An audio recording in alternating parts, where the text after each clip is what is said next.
ever wonder how a centuries-old faith grapples with today's world? With all the technology, the cultural shifts, everything? Well, in this explainer, we're diving deep into a really powerful sermon that does just that. It connects the dots between things like the internet, Sigmund Freud, and a specific path to salvation in our crazy modern world. Okay, so here's our roadmap. We're going to break down the sermon's argument into two big parts. First, we'll look at the diagnosis of the world's problems, what he calls a war on modesty, and some really deep historical grievances. And then we'll get into the proposed solution, a very specific path to salvation. So you might think a sermon like this would start by looking way back into the past, right? Well, nope. It actually kicks off by framing right now, our present day, as the greatest era ever for spreading the faith, and it's all thanks to technology. The speaker's point is that this digital age gives us this incredible, unprecedented power to reach millions of people in an instant, something past generations could only dream of. What's so interesting is how he immediately frames technology not as some kind of moral threat, but as the most powerful tool for faith that has ever existed. And this, right here, really puts the sheer scale of that change into perspective. I mean, just think about it. What used to take a long, hard journey on a camel just to get a single message on a piece of leather to one village can now be done with a single click. You can send entire libraries of information to millions of people all over the world instantly. Okay, so after all that praise for modern tech, the sermon takes a sharp turn. It pivots to what the speaker sees as the central fight of our time, a global attack on what he calls the foundational virtues of modesty and honor. At the very heart of this argument is a key concept called haya, which translates to modesty. But he defines it as more than just a virtue. It's the bedrock of belief itself. It's the essential quality that he says separates humans from animals. And he's not mincing words here. The speaker's point is incredibly direct. In his view, the entire system of Islam is built on this one quality. He's basically saying if you lose haya, the whole thing just collapses. It's that crucial. And to really hammer this point home, he tells this incredible story about Adam. Picture this. Adam is given a choice between religion, intellect, and modesty. He wisely picks modesty because he knows that religion and intellect are divinely commanded to go wherever modesty is. Pretty powerful, right? Now, haya doesn't stand alone. It's paired with another concept called ghairat, which is this idea of protective honor. The speaker argues this isn't just some cultural thing. He sees it as a defining human trait and even a divine one. And to explain it, he uses this really potent animal metaphor.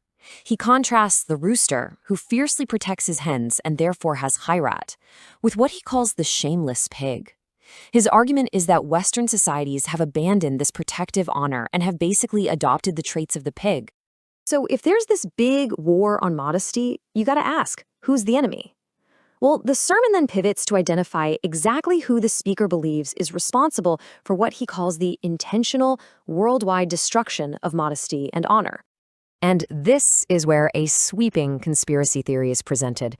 The sermon alleges that a whole range of powerful global institutions, we're talking everything from the World Bank and Big Pharma to Hollywood and high fashion, are all secretly controlled by Zionists. And, according to the speaker, they have a specific agenda to deliberately undermine traditional morality. He even names names. The speaker specifically calls out the psychoanalyst Sigmund Freud, claiming he was a central figure in this whole plot. The sermon alleges that Freud's theories were intentionally funded and pushed to dismantle modesty in the West by boiling down all human motivation to just sex. All right, so after talking about these huge external forces, the sermon shifts focus. It looks inward, connecting these modern cultural fights to very specific grievances within Islamic tradition. The speaker actually traces a lot of today's problems all the way back to a single decision made centuries ago. Okay, so to get this next point, we need to quickly define a term, and that term is halala. It's a practice in some interpretations of Islamic law that deals with what happens after a very specific kind of divorce. So according to the speaker, here's where things went wrong. He argues that a ruling by the second caliph completely changed divorce law. He claims that what used to be a reversible act suddenly became irreversible, trapping couples in what he calls the humiliating affliction of halala. In his view, this was a direct punishment for not following the prophet's designated successor. Okay, so we've heard the diagnosis of what's wrong with the world, everything from moral decay to historical injustice. So what's the cure? Well, the sermon wraps up by laying out a very specific path to spiritual purity and ultimately to salvation. And it all comes down to a really important distinction he makes between two different kinds of love. On one hand, you have mohabbat, which is kind of general love or affection, but he says that's not enough. What's required is mawaddat, an intense devotional love, a love so profound that you'd be willing to sacrifice literally everything for it. Now, this isn't all just theory. He offers a very practical tool to help achieve this. It's a specific prayer called the Namaz Jafare Tayyar.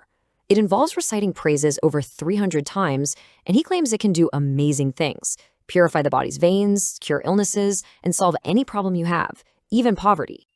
And this is where the sermon really brings it all home, with a major shift away from worldly attachments. The argument is that all the things we tend to love and chase, money, fame, even our own families, are all temporary. They're all going to fail us in the end. Which leads us to the absolute core message, the ultimate bottom line of the whole sermon. It presents the devotional love for Imam Hussein as the one true, eternal love. This, he says, is the only love that lasts beyond the grave and the only thing that guarantees salvation both in the final moments of life and in the hereafter. So what's the big takeaway here? The sermon offers this really powerful narrative for navigating a very complex world. It takes all our modern anxieties about technology, about culture, about where we fit in, and frames them as just the latest battles in a timeless spiritual war. And it leaves us with a pretty big question.